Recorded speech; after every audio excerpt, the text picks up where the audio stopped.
going to do a brief introduction of today's moderator. Our moderator for today's topic, Almost Just, Lessons Learned from the Zimmerman Trial, is Professor H. Scott Fingerhut, who is from FIU's own College of Law.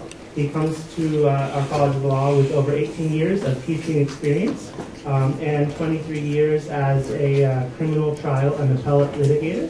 A current fact that he shared with me is you all may be familiar with the recent baseball doping scandal where A-Rod and some other folks are involved with, and he is currently representing the whistleblower who released some information about that. Professor Fingerhut began in 1995 in the Litigation Skills Program at University of Miami School of Law, a position he held for 10 years, and came to FIU in 2000, accepting a position in the School of Policy and Management. And for the past 8 years, he has served as the Assistant Director of FIU's College of Law's Trial Advocacy Program. Some of the awards that he has received are the Put Something Back Pro Bono Award from the Miami-Dade County Bar Association, and closest to his heart, above everything, are his students who have named him Professor of the Year twice, recipient of the Pioneer Award, and commencement footer 6 times in the past 7 years. So with that, I will turn it over to today's moderator, Professor H. Scott Fingerhut. Thank you. Thank you. You don't have to clap yet, though. We haven't done anything yet. Thank you, though. So, you guys are here from high school? All right. How many high school folks here? Raise your hand, please. What grades? 12. Okay. All right. Why did you choose today to come? Or did people choose it for you? Huh? Both? Okay. FIU undergrads? I see some in the back. I see my student in the back. Okay. And up here? All high school on this side? So, I suppose I should tell you what interests me about the Martin Zimmerman trial. You know, I think it's easy just to refer to it as the Zimmerman trial because traditionally we don't refer to criminal trials based on the victims or the witnesses involved. We refer to them by the people who are on trial, you know. But there are certain specific things that interest me. The challenge being today whether we can have an open conversation about it. You know? Because for us to learn any lessons from the trial and what gave rise to the trial and what's going on in the aftermath of the trial, we have to be willing to pretty honestly talk about what's bothering us. And a lot of people don't like to do that. And they don't like to do it in public in particular. There are only a couple rules of the Roundtable. Rules of the Roundtable. Right. So if you're going to speak and be thoughtful, which this is why it's here, we're not here to give you a Tuesday lecture. You know, we're here to talk about some things, right? We've got a pledge to be candid.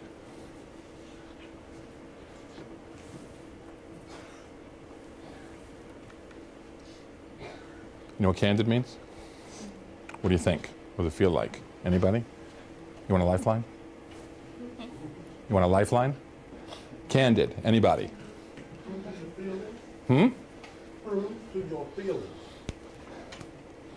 Yeah, candid is like honesty plus. You know?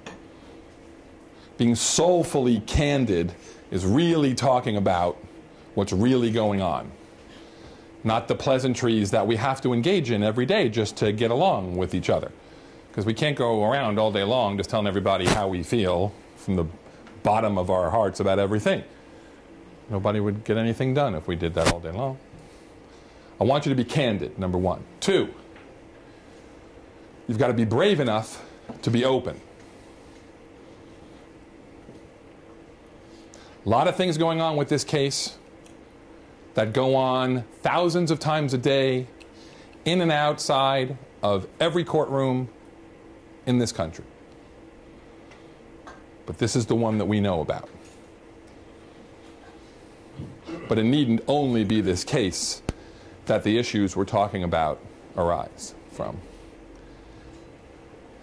And 3, aspire in your thought process to make significant, substantial change in the world around you. At a minimum in your own life. Maybe it'll impact a couple people next to you. Maybe just in your own house. Maybe on your block. Maybe in your classroom. Then spinning out to your job and beyond. So we have yet another celebrated public trial with issues that are very divisive, where the media attention is very intense and sometimes very inflated, and it leaves a very bitter taste, sense of frustration, and loss of faith in each other and in our legal systems. That's why I called this almost just. All right? It feels like maybe there was almost justice in this case. Almost. Depending who you ask and what you're speaking to them about. And I don't know yet, in learning these lessons, if we're close, if we're almost there, or we're almost just there. We're almost there. There are lots of lessons we can speak about.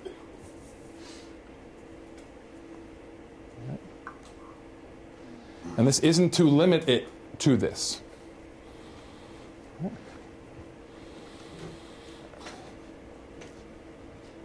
My main thinking and writing about the Trayvon Martin, George Zimmerman trial has been how unhappy so many people are with the outcome.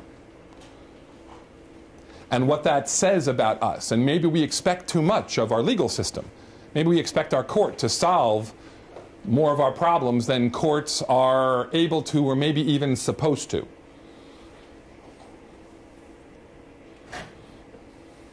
And that if we crowdsourced justice, if we just gave each of you a little clicker to vote on, and gave you all the technical legal things that the lawyers jump through in court, and just let you make your civilian-informed life experience decide what the outcome would be. How bad could it be? At a minimum, it would be an amazing civics lesson for everybody.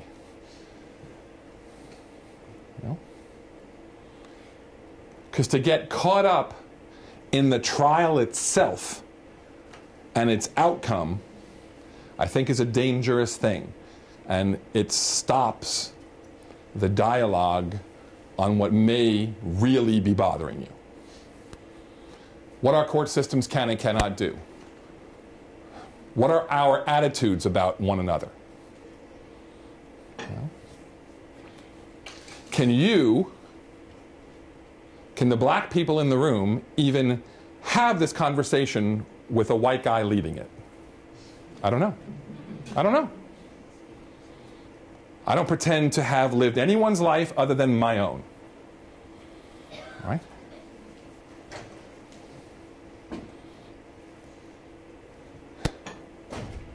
I'll never forget one of the earliest things they had us do when I started as a prosecutor graduating out of law school was they took us to the medical examiner's office to see autopsies. Why, I really have no idea, but they took us there. And I hadn't had any surgery before, I hadn't been in any operating rooms before, so I didn't know the signs that, the deeper we walked into that building, the colder and cleaner it was getting. It should have warned me that there was an operating theater coming up. And we walked in the room and there were 7 or 8 tables with dead people playing on them. All different shapes and sizes and colors and you name it. Everyone with their face rolled down, Like they cut you here and they roll your face down. Well, you're dead. You're not really feeling much of it going on. But yes, I can understand. Like they're looking for secret videotape of something that you may be hiding, right? So they just roll your face down. And I looked around the room, and it dawned on me even then, as just a much younger, thinner. This goes on YouTube, by the way? Are you using the thin lens? Thank you very much. As I looked around the room, even as a young, punk, arrogant lawyer with a badge, every one of those people looked the same without a face. Everyone looked like a chicken. Everyone. White, black, gay, straight, rich, poor, liberal, conservative, didn't matter. Dead, face rolled down, looked exactly the same. And even then, it occurred to me the amazing things that happen when we roll up the face and activate the voice, the mind, the dialect. Surfaces and stereotypes, both biological and sociological, race and ethnicity. I would imagine that has something to do with what interests you about being here, about what lessons we can learn. How do you de-escalate conflict? Right? How do we teach you that? Do we teach you that? Should we teach you that? How old was Trayvon Martin when he died? Okay. If I had the right to be in a certain place today, and someone who I didn't necessarily know or respect, or wasn't in the mood to know or respect, challenges my ability to do in this country what I feel I have been born to be able to do, which is just live my life as long as I don't hurt or interfere with anybody else. Right? America, this country, it's an idea, right? It's an idea that has lit the world for 2 centuries. And it's part of our promise to be part of becoming better for each other, more perfect in the establishment of this union for each other. If someone told me that I had to do something, maybe if I were on better behavior, acting more as an adult should, I would say to the person, you know, you got a point, right? But trust me, I'm legit here. I'm just going to visit someone in that apartment over there. You can come with me if you want to check it out. I don't mind. I mean, I don't like it, but I don't mind. We can call. Right? My dad's fiance, she's over there. She can come down and get us, but I don't want any trouble. If I don't know if I could pull that off, if it's the wrong day, I'm not going to make a 17-year-old kid do that. But if he had, we wouldn't be here, right? We could be here about another one of a million other cases that we just don't know about, but they're there. You know? Steve Harper is here. He's a colleague of mine, a professor at the law school, with a developed expertise over the years about justice and juveniles, and justice with death as a penalty for crime. No one has done more, in this room anyway, legally speaking, for the rights of kids than Professor Harper. And so we could sit here and tell you stories all day long about the disasters we see in court every day, civil and criminal. Right? But imagine if Trayvon Martin had just done that, although we can't really blame him that he didn't. Our gun laws we can talk about. Is that sort of just like fading into the... It's the first magic doc cam we have. Our gun laws, our self-defense laws. There's a whole lot of stuff probably you're not interested very much in yet, but if you're interested in law or going to law school, how the prosecutors handled themselves. Their decision to bring charges, how they handled themselves during the pretrial phase, at trial, and after trial.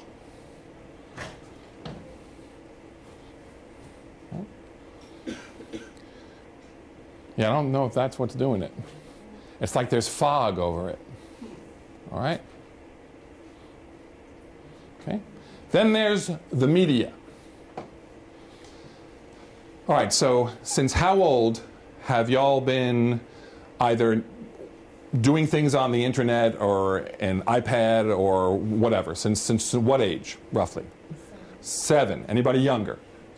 6. Anybody younger? What's the youngest kid you've seen playing with something like that? Okay. Now, we don't dwell on that, but generationally, that separates you from the generations before and how they grew up. My generation, if you wanted that kind of information, you had to go physically get it. It didn't just show up on your phone by pressing a few buttons.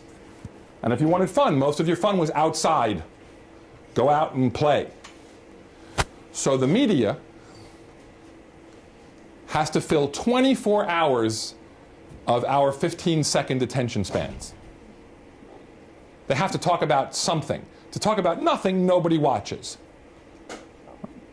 So law becomes infotainment, information and entertainment, which from a lawyer's perspective and a knowledgeable civilian citizen's perspective can be a real dangerous thing. And lastly, original American sin, which is what? Well,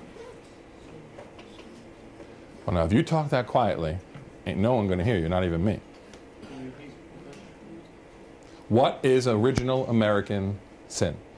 It's not Adam and Eve sin. Slavery. Murder was around for a while. Yes. Yes. For its economic value, building your society on the backs, not of machinery that you created and produced, not of the arm's length exchange willfully of bargain for labor, but of the enslavement of a people.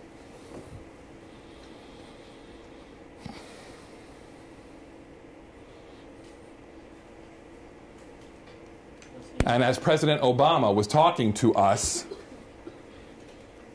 speaking on behalf of African Americans in particular, the conflict that is this trial is filtered through the lens of that history, a history that doesn't go away. And so I just wonder, can history go away? Does it actually go away? And even if it could, should it go away? So those are just some questions that I have. But we need to start listening to you and hearing from one another about what's really bothering you to see what our lessons can be. Can we not get that any better? I can try to turn it off. I wanted to wait until you're done. Go ahead, thank you. Yeah, turn it off and maybe get our IT guy back who is there. Who wants to say something? Thoughtful. What's your name? Me? Yeah. My name is Anai. I am a senior and an anthropology major. Okay. Welcome. Something you had said earlier in discussion to whether society teaches us to de-escalate conflicts. Right. And I think it's a resounding no. Everything in our laws, even in the stand your ground law, if somebody's causing you bodily harm, you can respond with deadly force. It's just if somebody's in your house stealing your property, you can respond with deadly force. And even our law. But you realize that's been true for a long time. That's not stand your ground. Right. Just so we're clear, I want us to know what the truth is and what it isn't, so we can define what's really bothering us and then talk about fixing it. But something you specifically said in terms of like what Trayvon Martin could have said to de-escalate the conflict. You didn't also mention what George Zimmerman could have done to de-escalate that conflict. Like? could have asked, inquired with him more respectfully what he's doing. That's right. He could have not followed him at all. That's right. You know what I mean? He could have not made. He could have not been so quick to judge and enter into an altercation with him. That's right. And even if they had entered into an altercation, because no one knows who hit first, except those two men. Well, frequently in these types of cases, when only one person lives, how many sides of the story do you get in the end? One. Yeah. So it's tough to tell the story with only one side. It's interesting because I've never thought about what Trayvon Martin could have done to de-escalate the situation, because he was, at the end of the day, he was a 17-year-old kid. An adult should know better how to manage their emotions. Okay, so that's interesting. That thought never occurred to you. I don't want to put words in your mouth, because at least one of the reasons, it should be incumbent upon the elder, the adult, if you're going to not only escalate it, but even if you realize you've done that, de-escalate it. So how does it make you feel that someone as bright as you are, because of whatever biases we have, which we all have, didn't consider that position? I'm not saying it's the right or wrong position, but don't we need to know? It's one of the last things President Obama said as he closed that press conference. Are we doing everything we can every day to wring, W-R-I-N-G, bias from our thought process and our life?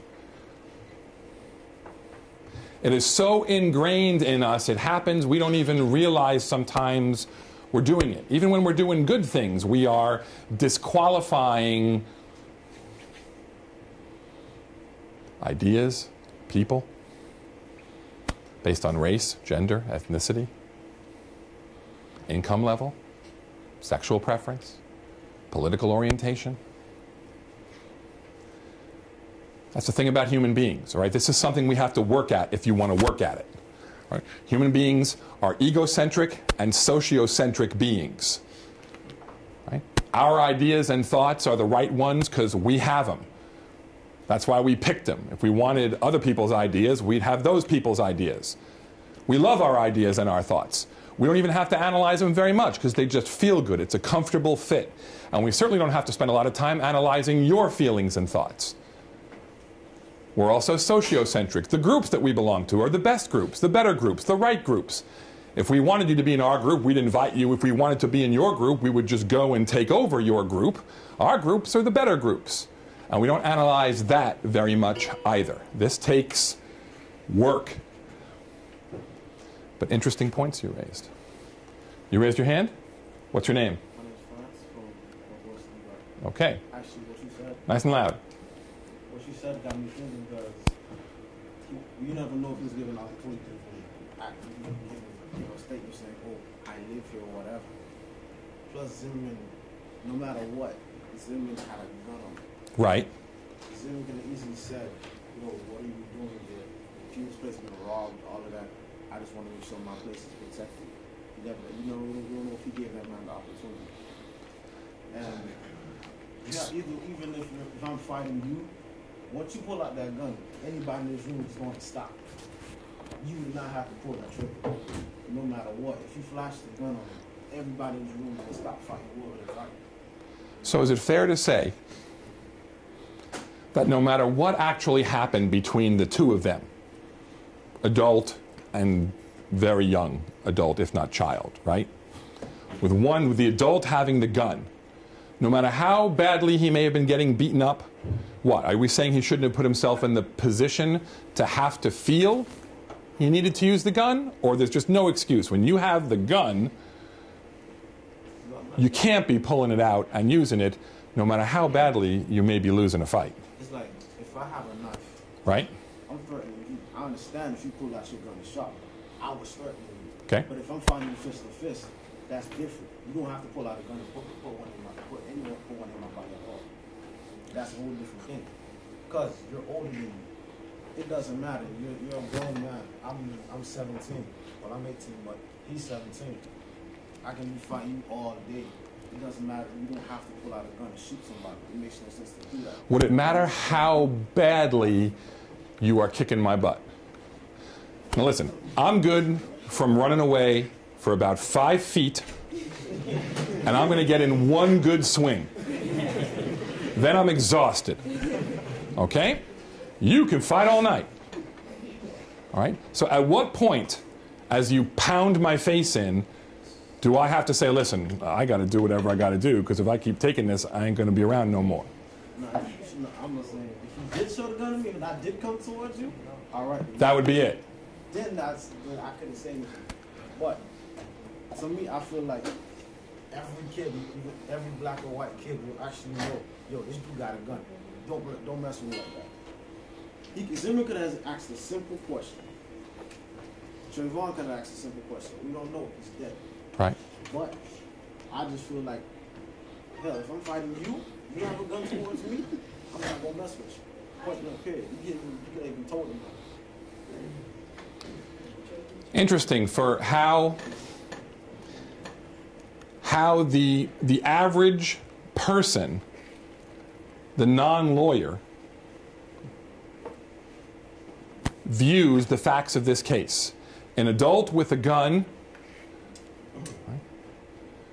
being a super interested neighborhood watch guy, right? And I'm just paraphrasing, obviously. A kid who had every right to be where he was, just trying to get home. They can have an argument.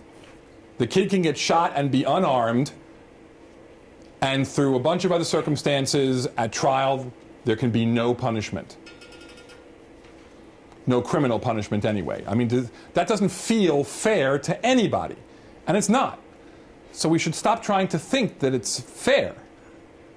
Whether that verdict was the appropriate verdict based on the facts that the prosecution had and the way they presented it is a different question. But that question doesn't help us in our daily lives. Did anybody in this room feel or still feel less safe walking around having seen that you can just be going home and get killed and nothing happened to the guy who killed you? Anybody feel less safe? Well, that's not an honest answer. That you guys aren't raising your hands.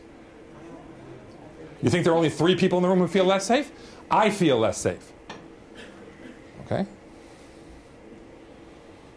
You don't? You don't? You have a voice. What's your name? Evans. Have you given any thought to this trial about what happened? At all? At least it's honest. You know? How about you? What's your name? You haven't thought about it.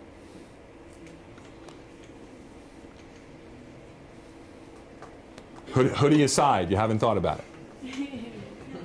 With the hoodie on when we began, you haven't thought about it. Do you not feel unsafe because you only go places you feel safe? You're telling me that this has had no impact on you in that regard at all. I got to say something? Shh, shh, shh. I can't hear you. I can be honest, I don't feel safe at school because at the same time, I'm going to walk right out of school and get shot. You don't even feel safe at school? No, there's no place you can feel safe with, honestly. I can go to the bank and get shot. I can go to the corner store and get shot. It doesn't matter. Apparently, it's like, if you shot me, you had just reason to do it, you're not going to jail. But honestly, if I feel like if I shot you, if I even shot you in the leg or the foot, just because I felt threatened, I'm going to get like these 5 years. This lady shot a gun in the air because she felt threatened by her ex-husband who was going to beat her. She got life. I shot you, I would just life. You shot me.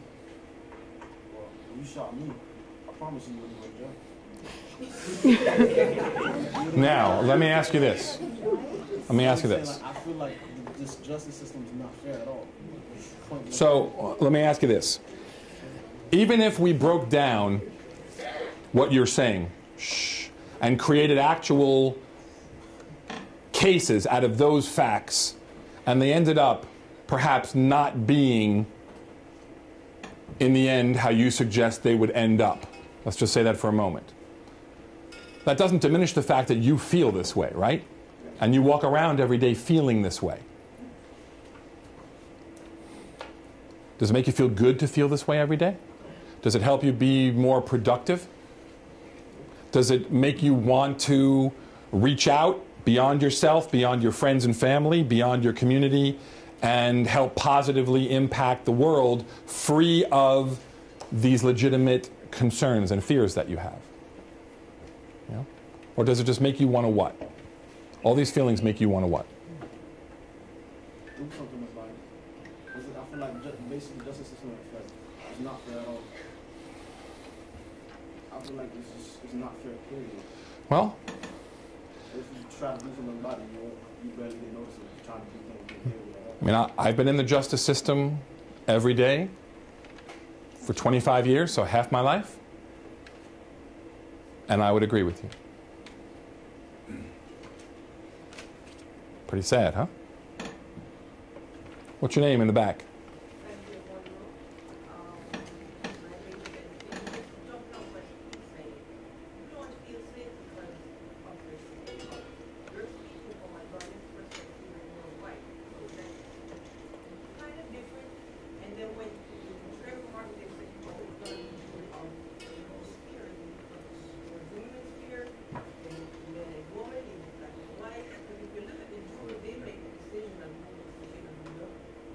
Well, no, it's the judge who makes that decision, but I can understand how you feel that way. They say guilty or not guilty, right? So I wonder, if you had the button at home, if you all had the buttons at home and it was time to pick the jury, you picked it, the lawyers didn't pick it, we crowdsourced it, would you have picked a different jury? Oh. Okay, all right, let's poll the crowd. Half white, half black, right? Men, women, ages, or not as important? Shh, shh, shh. Okay, half white, half black. Who wants something else? With your button, More men. More men than women. Instead of... All women. I mean, you realize the lawyers at both tables had no control over the crowd of people they brought down to pick from. And then there are crazy rules that we go through to keep people on and keep people off. I mean, yeah, and of course, even the whole process of who's available to be in the jury versus not. I mean, you're much less likely to be available to spend 2 weeks of your life sitting on a jury than... Beyond that, no lawyer wants another lawyer usually on the jury to control it. The lawyer wants to control it. But are all you willing to go do it? If you're not willing to do jury service, you can't complain. Can't complain about Trayvon, can't complain about OJ. Can't complain. Most of the people who come down for jury service are the people who couldn't get out of jury duty. Those are the people. You guys want to do it? Okay. Decisions are made by people who show up, like you have today. What's your name? Jesus. And I believe in a third-person point of view, it looks like racism because it's all black, a white male putting a black male, but as you said, there's only one... Let me just stop you here and ask for a moment, then I'll let you continue. Is Zimmerman even white to you? No. Why not? He doesn't look like... He looks like a Hispanic, more or less. And... Okay, and he is what? What is he actually? Mexican. His dad was white, but he's Spanish. His mom Okay. was like Mexican. So, just to say white and black, you know, But that's how most people take it. well, yeah. And when we even say black, quiet please, do we talk about African American versus Jamaican American? Black people in general. Should we hyphenate anything? If you're here, should you just be American? I don't know. I don't know. But your point was what? But we have no idea what happened. There's just one witness. He could say, he could lie as much as he wants. We would never know. There's no evidence on what happened or anything. No video, nothing. It's just his word against the dead man's word. Well, the dead man's word. And so how do you react to many prosecutors' offices around the state who say that if they had that case, they wouldn't even have charged Zimmerman, knowing that they couldn't prove it? You can't prove it. It's a pointless case. Could you have proved a lesser crime? Maybe. Maybe. But Is it like charging Casey Anthony with first-degree premeditated murder when if you just charged her with aggravated child abuse and she goes to prison for 15 years, at least you get something justice system-wise out of it. I want to know what's really, really bothering you about this case. Yes, what's your name? My name is Larry. I'm the Latin creator. All right, Larry.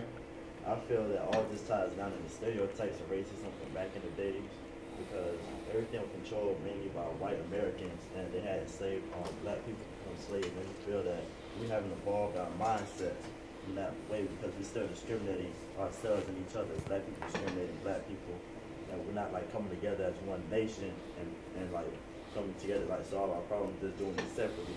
It's that we're fighting against one another instead of just coming together collectively and solve like things like the Trayvon Martin case. Like I know that the situation seems a little cloudy to people, but I understand that like Zimmerman may have felt a certain way. This all could have been altered and shouldn't have happened when it happened. I'm not like going to dwell on it myself, even though I don't like the verdict that came out. But like I feel that even though he was found like guilty, he should have did time because he committed a crime, he killed somebody. I feel like if a crime is committed by a person and you have evidence to prove that they did it, they should do time. Because it doesn't matter, you committed a crime, but you should have done, so you should have faced some type of penalty for doing that type of crime.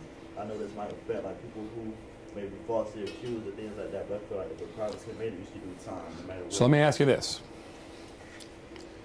You weren't around for the history of racism, right? Back in the day. But obviously you feel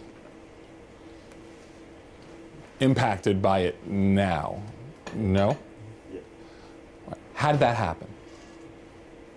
Because I still see it relevant today, because many people get profiled today still in this racism. You don't really like see it, but you can like feel it on yourself. Now, what do you mean by profiled? Okay? Because we probably, to some degree, profile each other all day long. All day long. There goes a middle-aged white guy in a suit. He's probably going to a job somewhere to do something. That's a form of prejudging and profiling. Not the insidious kind we're talking about here, the nastier kind.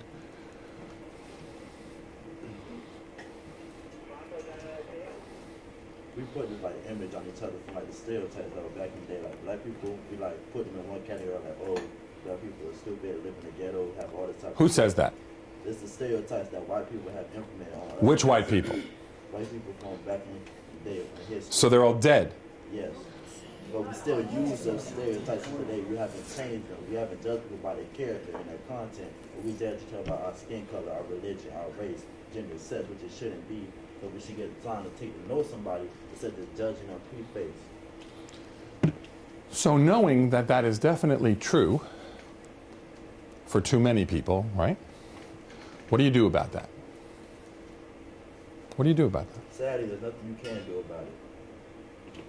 I mean, how honest do we want to be? Right?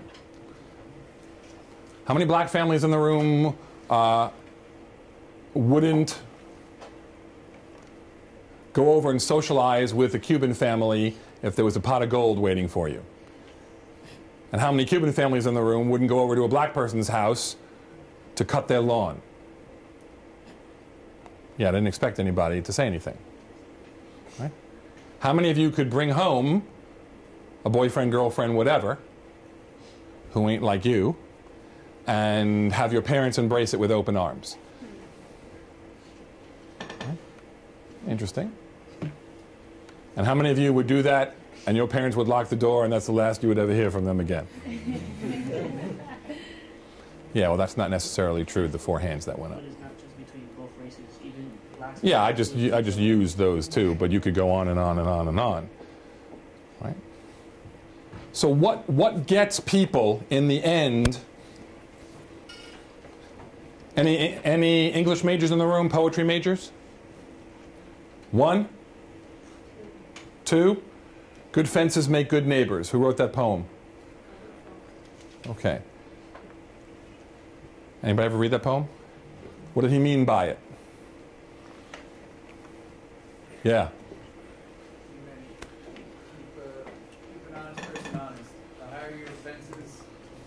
likely someone else is to be a criminal. Meant that walls divide us. It's interesting, you know.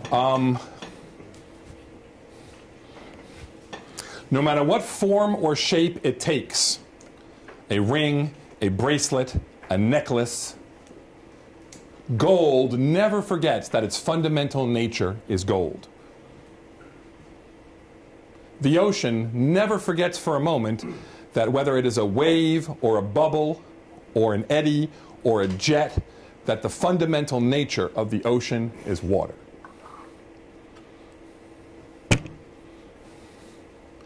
So what? We have a couple choices. We can keep on this path, and just 5 years from now, we'll meet again in this room, and then 25 years later, and then 50 years later, and then we'll all die, and the next group of people will come in, and we'll still be talking about how separate we have to be from one another, from generation to generation to generation. If we wiped out everybody right now and started fresh, would the problems reemerge without slavery as an original American sin? Or would it happen again? I don't know. I'm no expert at that.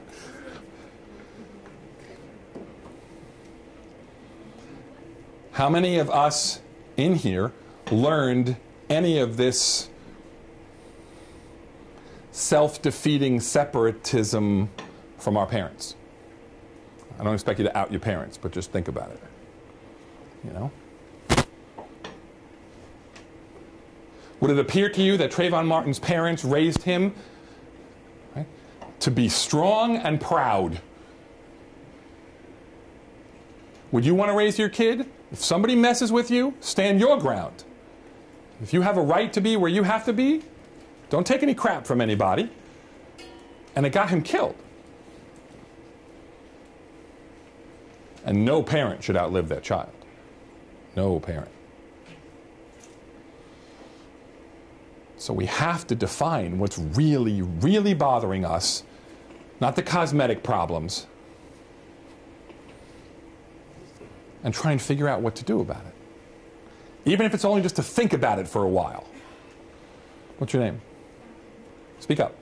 I just wanted to say something in reference to the fact that, like, our stereotyping, there's nothing you can do about that. That's like, you have to teach multiculturalism and be open-minded. I think that's the problem, that we're not taught.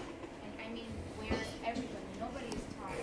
Very few people are taught multiculturalism and acceptance of others, whether it's racial background or sexual orientation, anything, class. And I think that's a huge problem.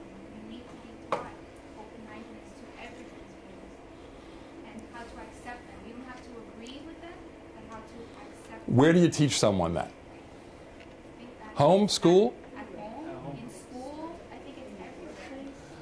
Listen, I don't have, you know, a crystal clear memory of when I was your age growing up at home, but I do remember my parents were having just enough difficulty getting by their own day to spend all day teaching me not to irrationally judge and hate people.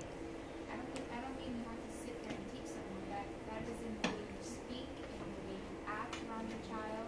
It's not sit there and say you shouldn't say this to someone or you should say this to someone.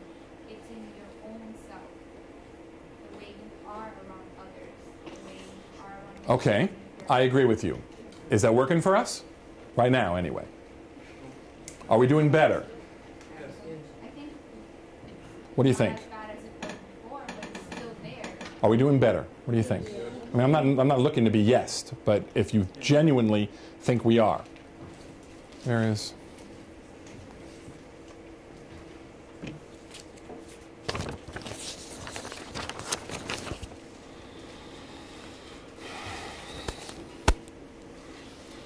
And let me just leave you with a final thought.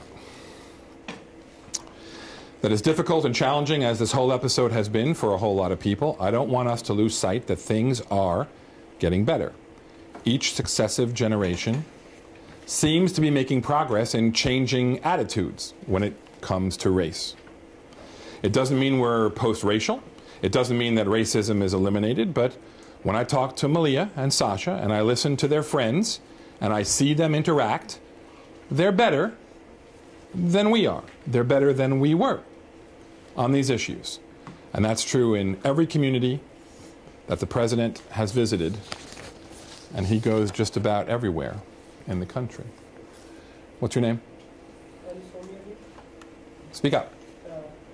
I am just 2 years in this country. I'm an international student from India, and I would like to give a little bit of, because I was looking at our attitudes about one another. So even before I fully came here, I was told by a lot of well-meaning Asian friends from India and countries like that, that be careful of black people. They are supposed to be dangerous. Then all of them? Yeah, it was a general thought, and the most hilarious thing that I have ever heard in my life was that be careful of black men. Then I told why, like is it some like thieves or something or crime? They said no. Most of the black men have a tendency of raping other men. So I mean, that was the whole. Then I asked him how many such experiences have you had? How many such experiences have you had? And then they said, no, well, we didn't have any experience, but we have been in the US longer than you, and all black people look like that. So you've been here a while now. Yeah. And how much of that have you found personally to be true? That I haven't found personally true. On the contrary, as there was one question whether I feel unsafe after the results of this trial, I do feel unsafe. Because I know that somewhere maybe I fall in between the spectrum of white and black, so I am not exactly sure. Maybe because of the tanning and all, I am now more towards black, and I like to call myself black no matter what. So, are you sharing any of your revelations with your friends and family in your home country, and watch that ripple out instead of what they were feeding you on the way in? Yeah, I do that always, and we always have these arguments, and whenever we have that, some people, when they are not up to the logic, then they start telling me, well, now Obama is the president, so you are trying to please him. I wish I could. All right, so what do you want to fix? Do you want to change the gun laws in this country? I mean, what do you think? Should you be able to have a gun that easily? Now, you happen to live in a country where you don't hear a lot of air raid sirens and have a lot of problems. That's why 9/11 was so god-awful frightening, and this country lost its mind legal-wise for a while, because that was the reason why we came here and took this land mass for ourselves. Our, obviously not being everybody in the room, because it's surrounded by water, and you can see your enemies coming from miles away. And when the walls fell down in here, the country freaked out a little bit. But other places in the world, that's just Thursday. All right? Parenting. Okay. What else in our last couple minutes? What's your name? Christopher. Christopher, what do you want to say? No, I think what can be done, Yeah. or what's bothering us is the fact that a lot of us, we're not doing what we can do to change it. It needs to be changed. And that's probably the first part of like determination, like some voting, you know what I mean? So like a lot of people know that we could change what's going on just so we can vote and people are not taking advantage. Do you feel that there are, assuming everyone you wanted to vote for could do what you want them to do, could win and work, are there enough of them out there for you to trust and know and do, or does it need to be you? Does it need to be you, or you, or you, or you? Because it's a great thought, but it's obviously not getting done. Anytime we say, yeah, I'm going to leave it for someone else to do something, whatever the thing is it getting done? I have lived 50 years. I don't know how many couple more I got. And just speaking for your average white guy, I am tired of paying and being unable to fix the damage done by original American sin. That was such a hole that was dug, such an unforgivable stain. Look where we are. Yes. Yeah. What's your? I don't think so. Yes, I have. There's so much that can be said. Even to the young lady over there that's talked about teaching long-time diversity. As a trainer with the police department for so many years, we taught culture diversity to every officer that came to the academy, and they still will approach every culture differently. And most officers even want to go to black communities just so they can make more arrests, or handle more drugs, or do those things. And I've seen them go to Caucasian homes or Latin homes, and they would respect customs. But black doors, they want to kick them in, they want to throw people on the ground, they want to do, and you teach them all the stuff in the academy, but it still comes back from a nation that to me does not respect. I never have, like you said, going back to slavery. When I teach my kids the Constitution, I have to remind them that we weren't even thought of when it was written.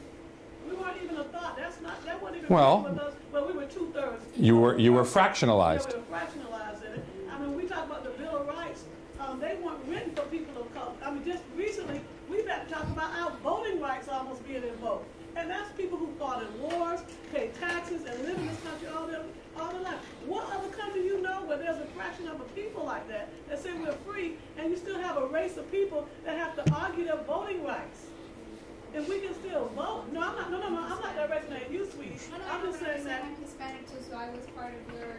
Yeah, no, I'm not directing at you. I'm saying, but when we say how we marginalize this, but this comes from the top down. And I don't know. I'm like you. I don't know how we can pull our kids up out of this. Even now, when we have segregation of schools again based on taxes. Yeah. You know, so now our kids come up in a black community, and then they're going to Florida State, the University of Florida, and don't even know how to respond. Well, there's one way I know for sure.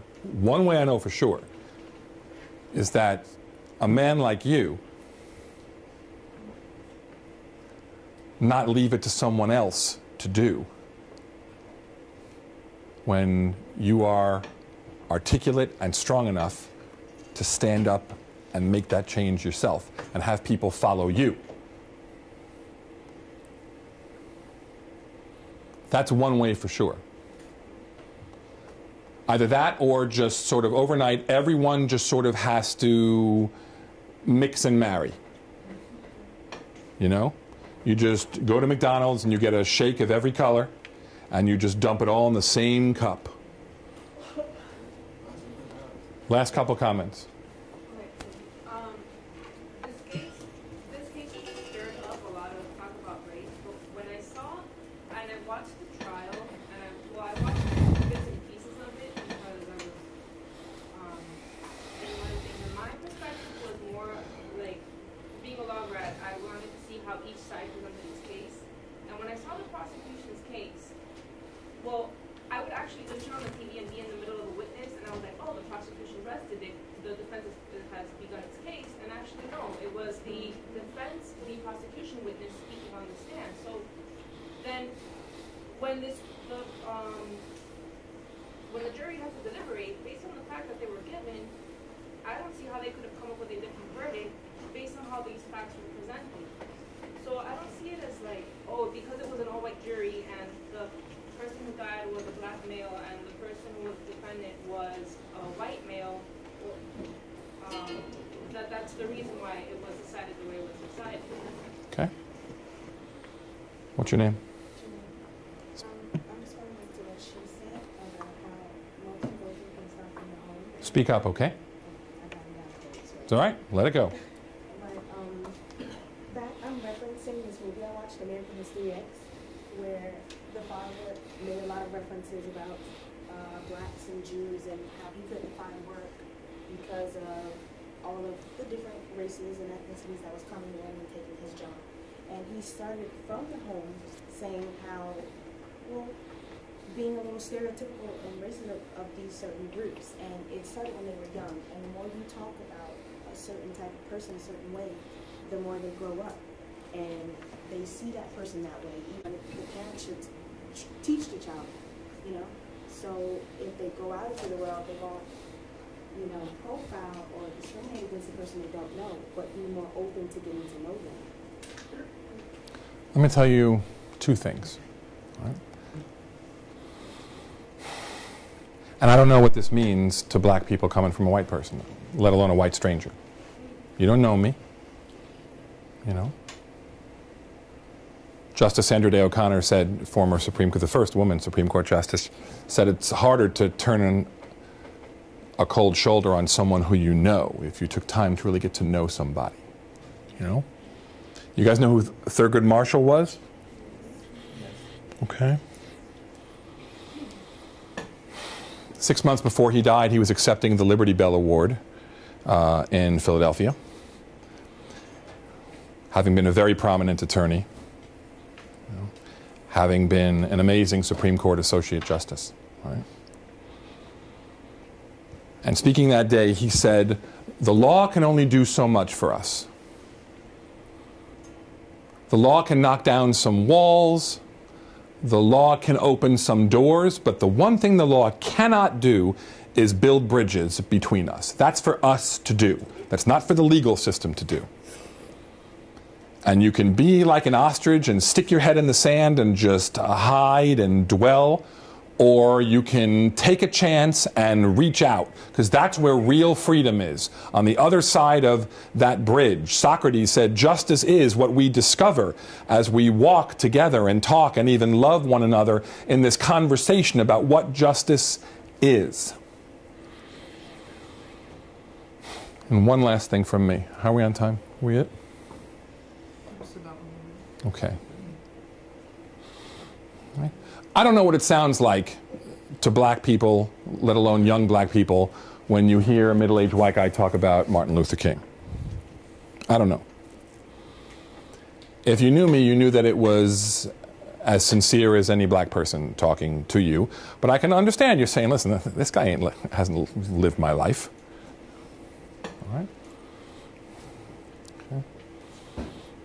If you haven't read it, Google it when you get out of here and read his Single Garment of Destiny sermon, speech. Okay? Instead of white and black and Hispanic and Protestant and Jewish and Republican or whatever it is, in this mutuality, this network of mutuality that bring us all in this room, we're all here of singular purpose, just to be validated at the end of the day, just so we have a meaningful life, right? That we can say to someone else, do you see me? Do you hear me? Does what I say to you matter? That's it. Dr. King said that I cannot be what I am destined to become until you become what you're supposed to be, and you, and you, and you, and you. It's inescapable. This attachment to one another is inescapable. So we can keep building fences at work and at home, or we cannot. It's a choice that we need to make, you know? It's a choice. It's a choice. You know, jokes are jokes and fun is fun, and I'm a Jewish guy and I like a great Jewish joke as much as the next guy, but you know, jokes is jokes. It ain't really treating someone to their detriment because you believe it. It's different. So these roundtables here are just meant to engage and inspire you a little bit and just get you thinking and talking among your friends and your family, just to try and do a little bit better and a little bit different. And heck, you're here on this campus, this is your laboratory to experiment, right? And lay the foundation for those changes that will make your life and your children's and grandchildren's lives so much so that they don't have to come to one of these. I mean, free food is nice and everything, but it would be nicer if we didn't have to do this anymore, you know? Is that it, Eric? Thank you, everybody, for coming. Thank you.